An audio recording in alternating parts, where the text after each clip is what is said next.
Hello, and welcome to another episode of Compugen's Popcast. My name is Adrienne Veneziano, and yes, you probably know of me from my Ask Adrienne videos.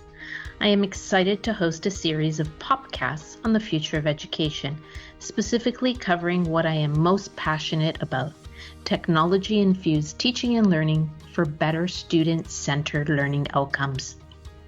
But more importantly, what most people who are part of the industry or have scholars within the education system are highly interested in, and that is, how will teaching and learning look and feel for all individuals following a pandemic?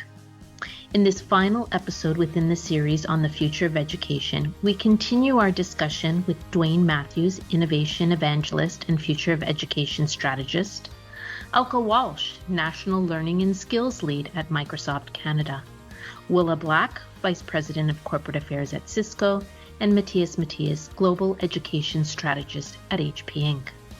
So whether you're sitting back and enjoying your favorite beverage, or on a walk, or perhaps engaged in your daily workout, enjoy the candid insights on what the journey ahead looks like based on lessons learned.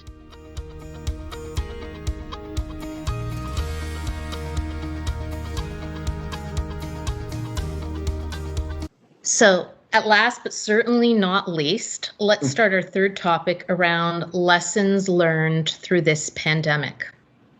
As educational strategists, taking the knowledge, experiences, and lessons learned over the last 14 months, what advice do you have for school leaders as we continue on this journey of digital transformation of the educational ecosystem? What do you think the secret sauce is? Willa, let's start with you. Yes, thanks so much. So when COVID hit, I guess a year ago, March, we were inundated at Connected North with calls from teachers all across the country from all of our 130 schools saying, now what? What do we do? And I want to draw on something Matias said, because it just really struck me, because it's exactly what we did. All of a sudden, we had to shift to everywhere should be part of the strategy, and a high degree of customization for the community, for the school, for the teachers, and for the students. So we had to look at all the technology that was available to us, all the relationships that were available to us, and put in place new models for learning experiences and for consumptions and to deliver access. So we shifted and we started delivering Connected North at Home, which was a compendium of over, I think it was over 300 sessions that were cached. And we shared all of those sessions with our teachers, so the teachers knew that maybe if kids were at home and didn't have access to bandwidth, they could either look at those cached sessions that were available on a stick. If they did have bandwidth, they could just download them. But just creating different content kind of caches where they could easily access what was required and align them to their learning. We also developed an app, Create to Learn, which I don't know if you can see it right here, so that kids could access sessions, experiences, videos, again, all tied to their curricula with their teacher's oversight on their phones at home. And so I think those are just two examples, but flexibility has to become the watchword. And I think that in a way, the pandemic pushed us to consider new models that we would have resisted before. And it forced this adoption, this rapid adoption in classrooms.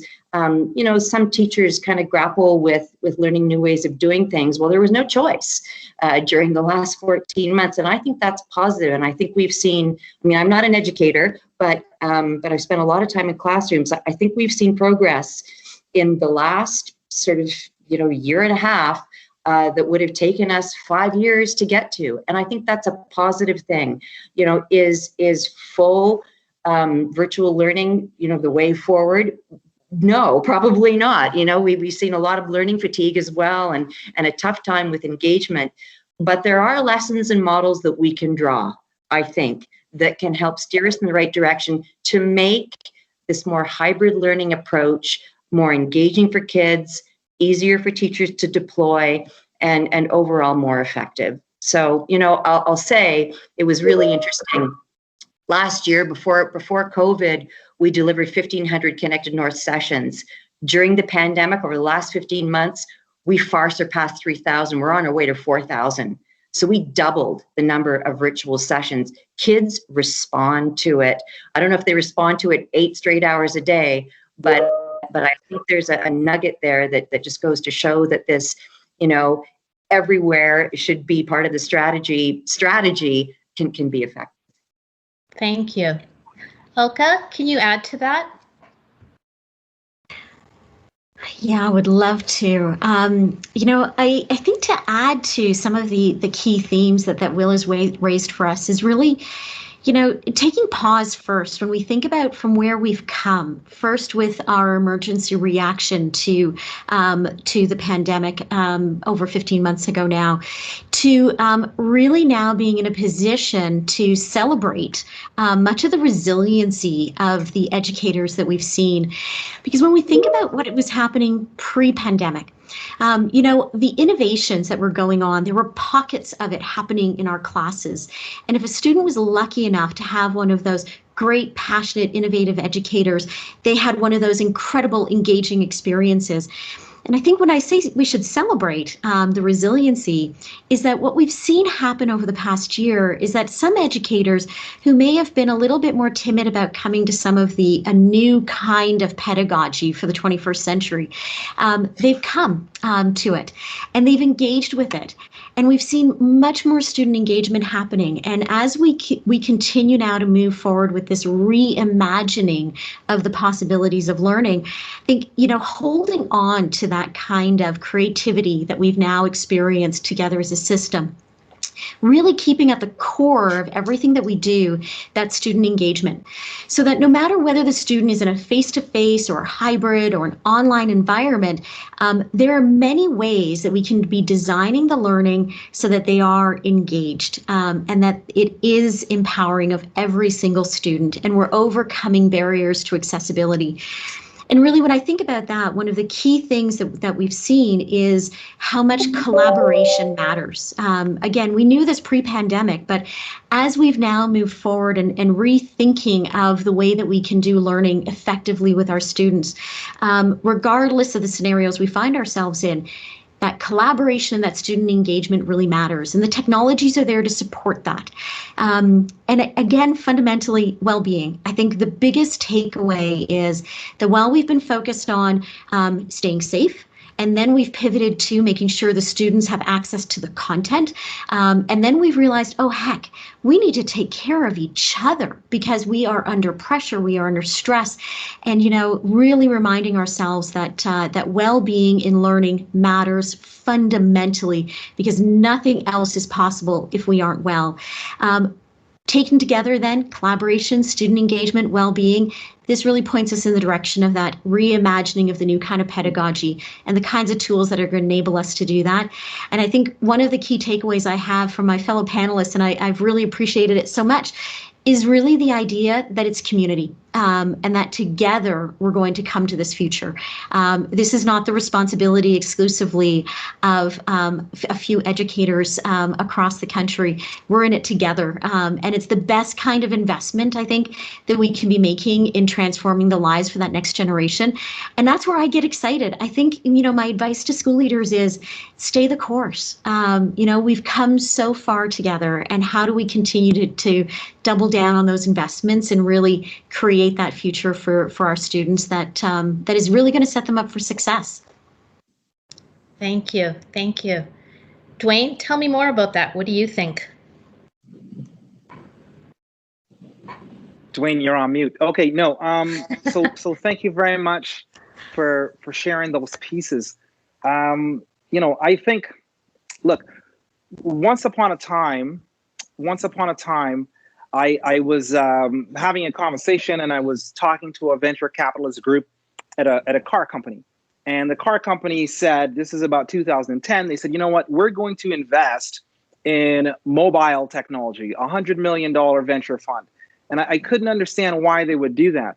And they said, well, because we're thinking about the job to be done. And most of the entry level users of our cars are students that are trying to go from point A to point B. They're trying to leave their parents to go visit a friend.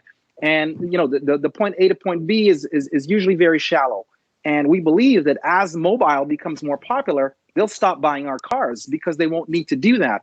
And that's actually what's happened, right? So why do I say that story? I say that story because as educators, what we want to think about is, what is the job that we're trying to get done?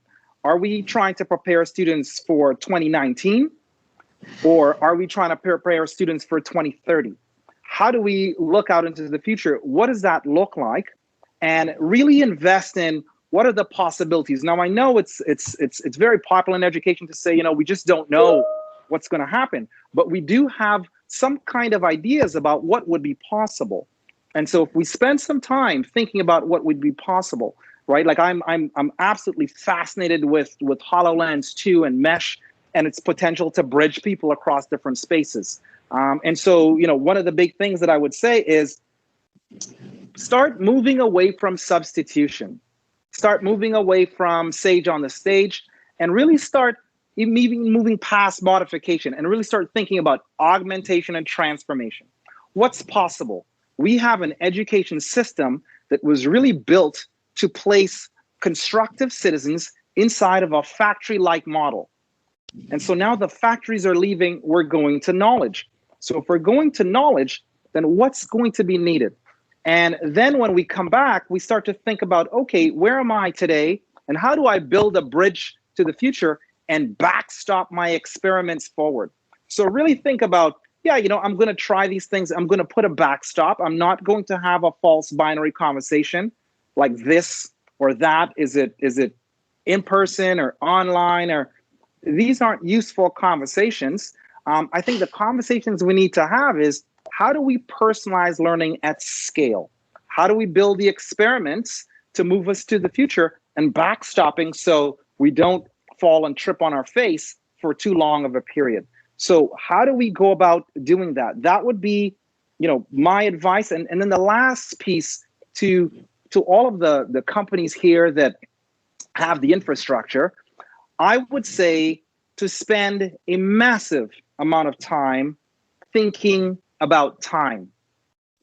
If you were to ask every single teacher on planet Earth, what do they have to do versus the time that they have? They will tell you that there's a deficit. They have 9 hours of work to do in 6 hours, and they have 365 days of content to put down into 192 days.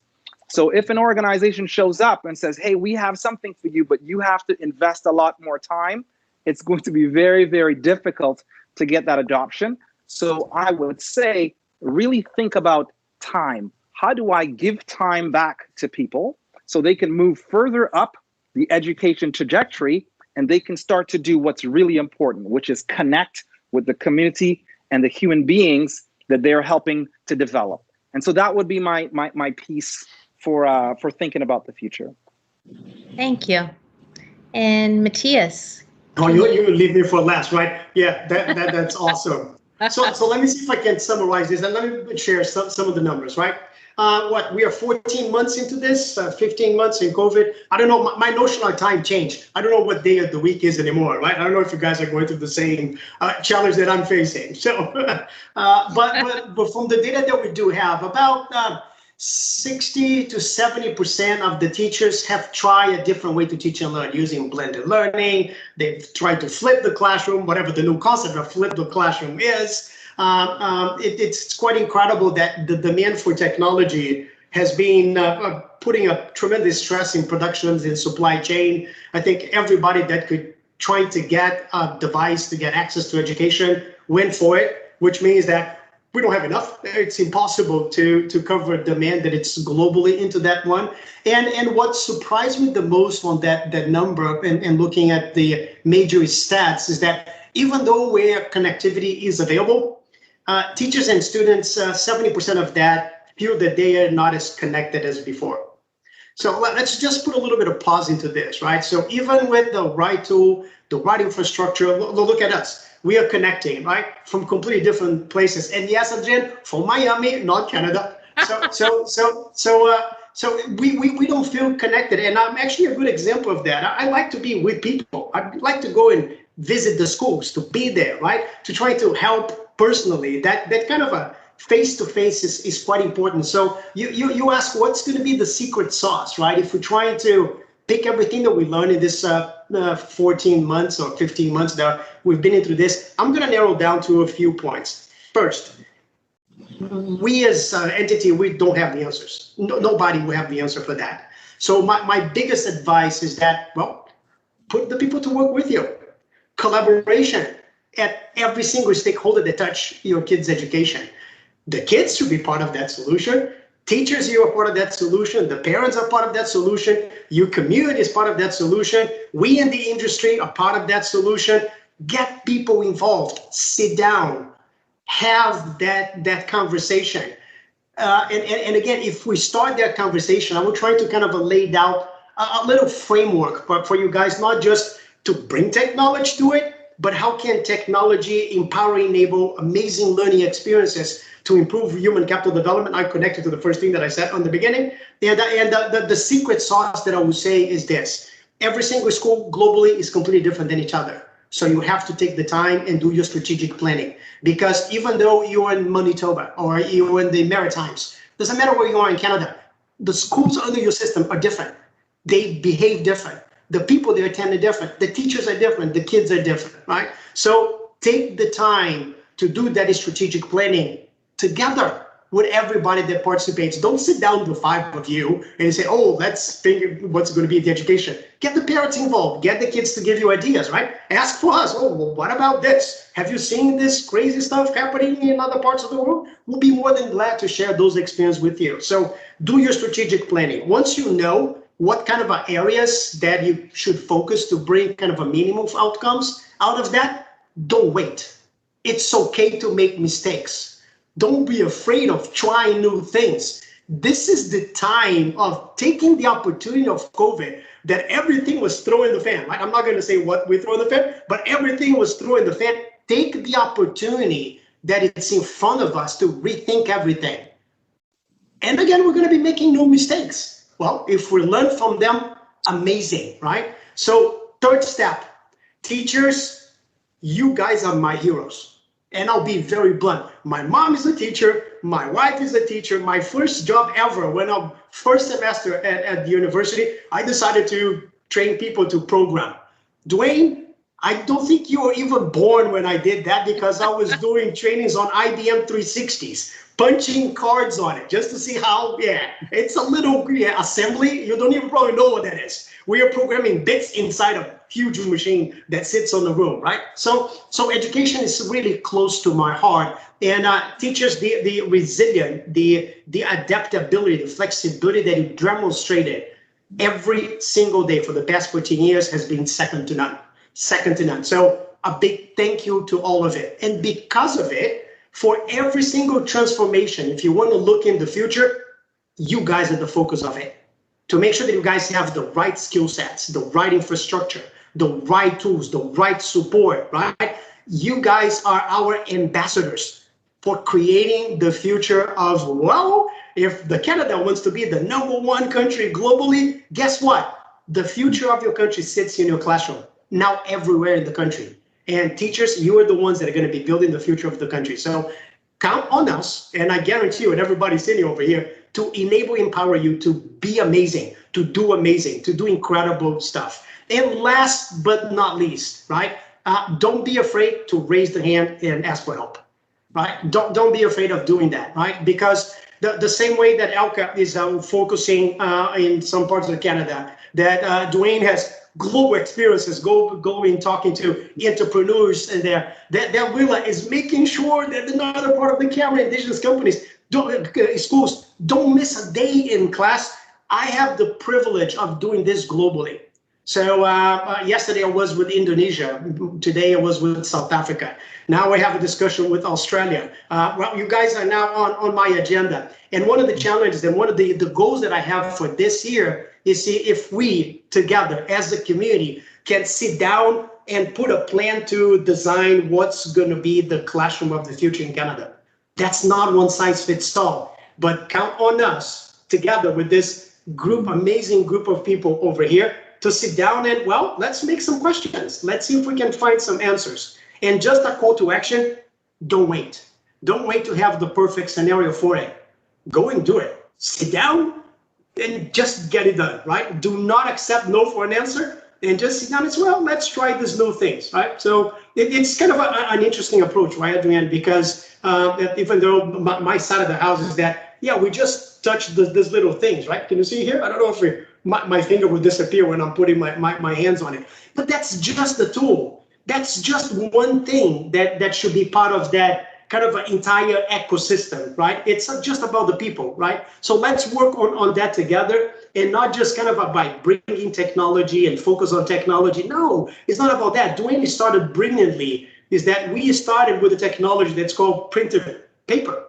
We moved to pencils, we moved to pens. Again, just a tool, right? So let's see if together we can find the million formulas, the million secret sauces for Canada, build scalability to this one, and together, well, let's get better one day at a time. Thank you, Matias. And thank you, everyone. Lots of great information for us to take away and think about. The rapid change to remote learning resulted in a significant demand for deploying IT infrastructure for students, educators, and administrators. Compugen has successfully supported this demand by expanding our capacity to equip, support, and facilitate remote and hybrid education through our Learn at Home program. Thank you for joining this Compugen Popcast. Should you need additional educational information or resources, please visit www.compugen.com/education, or you can reach out to me directly at Veneziano@compugen.com, and I would be more than happy to assist. Until next time, keep well and stay healthy.